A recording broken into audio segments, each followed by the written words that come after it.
நேயர்கள் அனைவருக்கும் காலை வணக்கம். பிரம்மகுமாரிகள் ராஜயோக நிலையத்திலிருந்து உங்கள் அனைவரையும் இன்று சந்திப்பதை இட்டு மகிழ்ச்சி அடைகின்றோம். இன்றைய நாள் உங்களுக்கு அமைதியும் சந்தோஷமும் நிறைந்த ஒரு நாளாக வேண்டும் என்று நான் வாழ்த்துகின்றேன்.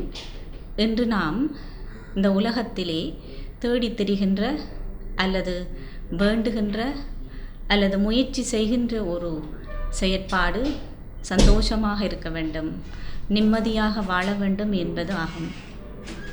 ஆனால் அந்த சந்தோஷத்தை தேடுவதிலும் நிம்மதியை அடைவதிலுமே நாம் இவை இரண்டையும் இழந்து விடுகின்றோம்.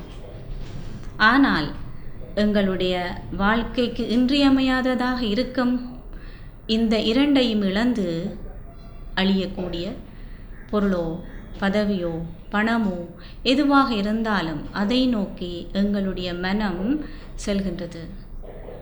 ஆகவே இந்த உலகத்திலே எவருடைய மனதிலே அதிகளவு சந்தோஷமும் நிம்மதியும் இருக்கின்றதோ அவர்தான் மிக உயர்ந்த செல்வந்தன்.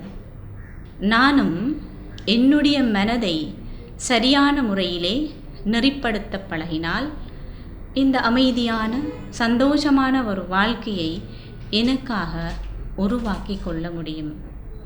மனம் என்பது மனிதனுக்கு கிடைத்திருக்கும் ஒரு மிகப்பெரிய அளப்பெரிய ஒரு சொத்து.